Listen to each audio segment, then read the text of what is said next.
Hello दोस्तों, welcome to La target. मैं विकास कुमार आप सभी का एक बार फिर से स्वागत करता हूं। आज हम आप सभी के लिए यूपी एपीओ के लिए जो कि अभी हाल ही में 2024 में वैकेंसी आने वाली है, उसके लिए हम आप सबके लिए सिलेबस लेके आया हूं।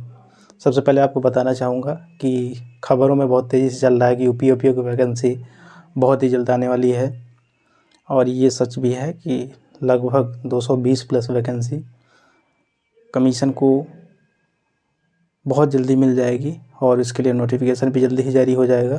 तो हम इसके बारे में आज बात करेंगे। आज हम बात करेंगे यूपी एपीओ के लिए सिलेबस क्या है। जैसा कि आप सभी लोग जानते हैं, यूपी एपीओ में टोटल 150 क्वेश्चन पूछे जाते हैं। 150 क्वेश्चन में प्रीलिम्स में, जैसा कि आप सभी जानते हैं, यूपी एपीओ का एग्ज़ाम 3 स्टेजेस में कराया जाता है। जो आपका पहला होता है प्रीलिम्स होता है। जब आप प्रीलिम्स क्वालिफाइड करेंगे उसके बाद मेंस होगा। मेंस के बाद तब आपको इंटरव्यू फेस करने को मिलेगा। तो आज हम समझते हैं, आइए आज हम बात करते हैं प्रीलिम्स के बारे में। देखिए, प्रीलिम्स जो है 150 मार्क्स का होता है, जिसमें 50 क्वेश्चन जीएस से पूछे जाते हैं और आपको 100 क्वेश्चन जो कि लॉ से पूछे जाते हैं। ठीक है, आइए हम समझते हैं एक एक करके जीके में क्या क्या पूछा जाता है। देखिए, जीके में क्या है कि आपको करंट इवेंट, इंडियन और इंटरनेशनल, जिसको आप करंट अफेयर कहते हैं, करंट अफेयर से टोटल 10 क्वेश्चन आपको देखने को मिलेंगे। इसमें आपको 4 से 5 क्वेश्चन आपको इंटरनेशनल से संबंधित रहेंगे और लगभग आपके 5 क्वेश्चन आपको इंडियन करंट से संबंधित रहेंगे। ये हो गया आपका, ये टोटल 10 मार्क्स का आता है। रही बात उसके बाद इंडियन हिस्ट्री की बात करते हैं। इंडियन हिस्ट्री ये भी 8 क्वेश्चन पूछे जाते हैं, लगभग 7-8 क्वेश्चन करके पूछे जाते हैं इसमें। उसके बाद आइए बात करते हैं इंडियन नेशनल मूवमेंट्स के बारे में। जो हमारे मूवमेंट्स हुए हैं, आंदोलन हुए हैं, उनके बारे में लगभग 7-8 क्वेश्चन पूछे जाते हैं। और उसके बाद जनरल साइंस। जनरल साइंस में देखिए बेसिक चीज़ें पूछी जाती हैं जो हम अभी तक पढ़ते चले आए हैं, चाहे वो हाई स्कूल तक। हालांकि थोड़ा सा मॉडरेट लेवल होता है इसका, लेकिन बहुत ही टफ नहीं कह सकते हैं। इसका जो है एक बेसिक जिसका कॉन्सेप्ट क्लियर है वो साइंस से हो जाता है, लेकिन फिर भी इसके लिए आपको ठीक ठाक पढ़ना पड़ेगा। उसके बाद क्या आता है, उसके बाद आता है इंडियन इकोनॉमी और पॉलिटी से, दोनों से मिला के लगभग 8 क्वेश्चन इसमें पूछे जाते हैं। आपको पॉलिटी जो है, आप पहला स्टूडेंट है तो उसमें कोई कहने की बात ही नहीं है, आपको बेसिक वो क्लियर होता है। जो आपके कॉन्सेप्ट्स हैं या फिर जो इंडियन कॉन्स्टिट्यूशन संबंधित प्रोविज़न है वापस आपके क्लियर होते हैं। और लास्ट में आता है वर्ल्ड ज्योग्राफी एंड पॉपुलेशन। देखिए, इसमें टोटल 8 क्वेश्चन आते हैं वर्ल्ड ज्योग्राफी और पॉपुलेशन के बारे में, लेकिन आपको जो लगभग 4 से 5 क्वेश्चन आपको पॉपुलेशन से ही देखने को मिलेंगे। अगर आप सही से इंडेक्स पॉपुलेशन का जो है सेंसस है उसको आप सही से देख के जाएंगे तो उससे आप कर ले जाएंगे। ठीक है, रही बात लॉ की, लेकिन उसके पहले कम्प्लीटली जीके के बारे में ही बात कर लेते हैं। देखिए, जो लोग एपीओ का एग्ज़ाम देते हैं या फिर दे चुके हैं, वो बहुत बार देखते हैं कि लॉ में बहुत अच्छा स्कोरिंग कर ले जाते हैं। 100 क्वेश्चन में लगभग 80 प्लस क्वेश्चन कर ले जाते हैं, लेकिन कई बार ऐसा होता है कि हम लॉ स्टूडेंट्स जीके पे उतना फोकस कर नहीं पाते हैं और उतना ढंग से मैनेज कर नहीं पाते हैं, और जिसकी वजह से हमारा जो जीके पेपर है, सॉरी जीएस इसको कह सकते हैं, वो पेपर हमारा ख़राब हो जाता है। तो विशेष तौर से हम जो लॉ के स्टूडेंट हैं, हमको अपनी जो है स्ट्रेंथ, अपनी जो है पकड़ जीएस पे बनानी पड़ेगी, चाहे वो मेंस के लिए हो चाहे वो प्रीलिम्स के लिए हो, तभी हमारा आपका सिलेक्शन हो सकता है। तो आइए समझते हैं लॉ पेपर में। लॉ पेपर में टोटल आपको 100 मार्क्स के क्वेश्चन आते हैं, जिसमें आपको आईपीसी, सीआरपीसी, एविडेंस और UP police act and regulation पूछा जाता है। अब आप लोगों के दिमाग में भी आ रहा होगा कि आईपीसी, सीआरपीसी और एविडेंस की जगह 3 न्यू एक्ट्स आए हैं। सही बात है उसमें, लेकिन अभी तक जो कि मैं वीडियो शूट कर रहा हूँ, आज 14 जनवरी है, अभी तक हमारा जो नए कानून है वो अभी इन्फोर्समेंट में नहीं आया है। आपको ध्यान रहे इस बात का कि जब तक वो गज़ेट के द्वारा, सेंट्रल गवर्नमेंट के द्वारा नोटिफाई नहीं कर दिया जाता है, तब तक वो इन्फोर्समेंट में नहीं आएंगे। बेशक प्रेसिडेंट की एसेंट मिल चुकी है, 25 दिसंबर 2023 को आपको प्राप्त हो चुकी है, लेकिन सेंट्रल गवर्नमेंट के द्वारा अभी नोटिफाई नहीं किया गया है। अगर वैकेंसी आपकी नोटिफिकेशन वैकेंसी का जारी होता है, अगर उसके पहले इन्फोर्समेंट हो जाएगा तो आपको जो नए एक्ट्स है वो पूछे जाएंगे। अगर नोटिफिकेशन में जो है आपका सिलेबस मेंशन नहीं किया जाता है तो आपको पुराने एक्ट ही पढ़ने पड़ेंगे। आपको आईपीसी, सीआरपीसी और एविडेंस ही आपको देखने को मिलेंगे।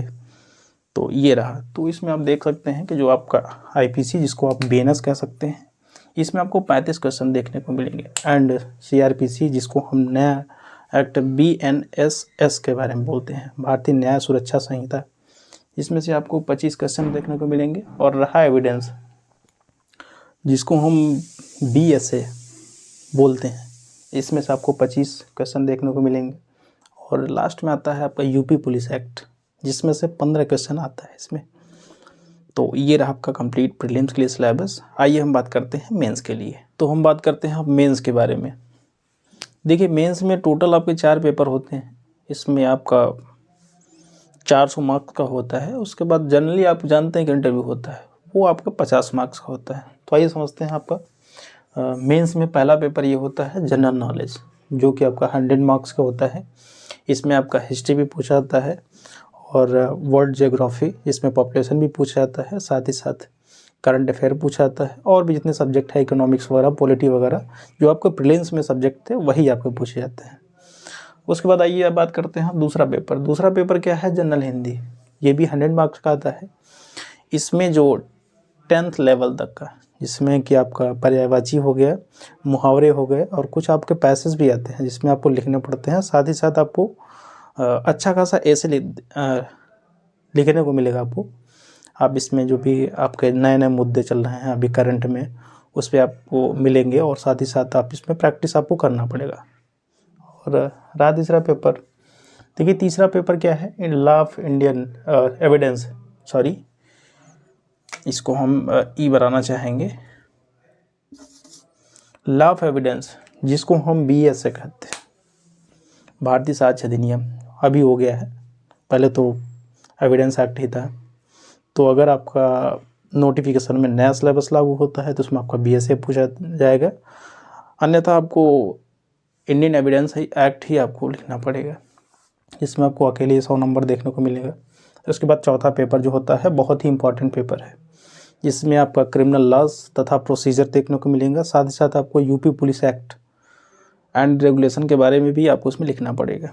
देखिए, इसमें से आपका आईपीसी, जिसको हम बीएनएस भी कह सकते हैं, सीआरपीसी, बीएनएस जिसको कहते हैं, तथा यूपी पुलिस एक्ट, तीनों मिला के आपको 100 मार्क्स का आपको इसमें पूछा जाएगा। तीनों को मिला के आपको 100 नंबर का इसमें लिखना रहेगा। और लास्ट में आता है इंटरव्यू। देखिए, इंटरव्यू में क्या होता है कि आप जानते ही हैं, आप मेंस लिख के गए हैं, अगर आप बोर्ड के सामने गए हैं तो वो जानता है कि आपके पास नॉलेज है। वहाँ पे आपका नॉलेज चेक नहीं किया जाता। देखिए, नॉलेज मीन्स ये होता है, अगर आपके पास नॉलेज है तभी कॉन्फिडेंस होगा। अगर आपके पास कॉन्फिडेंस होगा तो आपका जब पर्सनालिटी डेवलपमेंट होगा वो एक अलग ही दिखेगा। तो वो जो बोर्ड के मेंबर होते हैं उसको एक अलग ही इम्प्रेस दिखता है वो, कि हाँ, आप योग्य हैं, यूपी एपीओ बनने के लायक हैं, आप पब्लिक प्रोसिक्यूटर जो है वो बनने के लायक हैं। तो आप वहाँ पे टोटल आपका जो पर्सनालिटी है वो चेक किया जाता है, जिसमें आपको 50 नंबर आपको दिए जाते हैं। तो ये रहा आपका कंप्लीट यूपी एपीओ का सिलेबस। आई होप कि आप सभी को समझ में आया होगा और आप अच्छे से तैयारी करिए। जल्द से जल्द आपको वैकेंसी देखने को मिलेंगी, जिसमें आपको 200 प्लस लगभग बहुत अच्छी खासी वैकेंसी है। सामान्य तौर पर इतनी वैकेंसी आती नहीं है और आप अच्छे से तैयारी करिए। और जीएस पे, जो जीएस पेपर है, चाहे वो मेंस हो चाहे प्रीलिम्स हो, उस पर आप विशेष तौर से पकड़ बनाइए, ध्यान दीजिए। और बार बार मैं कह रहा हूँ, आपको सिलेक्शन जीएस पेपर ही दिलाता है। अगर आप भले ही, क्योंकि हम लॉ स्टूडेंट होते हैं, हमको लॉ बेहतर तरीके से, क्योंकि वही 3 साल या 5 साल अपने एलएलबी पीरियड में उसको तैयारी करते हैं, उसके बाद साथ ही साथ कोचिंग भी करते हैं, लेकिन हम सही रूप से ध्यान नहीं दे पाते हैं जीएस पे। इसकी वजह से हम आपसे बार बार इस बात को बताना चाहेंगे कि आप जीएस पे विशेष फोकस दीजिए और आपका बिल्कुल 100% आपको सिलेक्शन होगा। Thank you.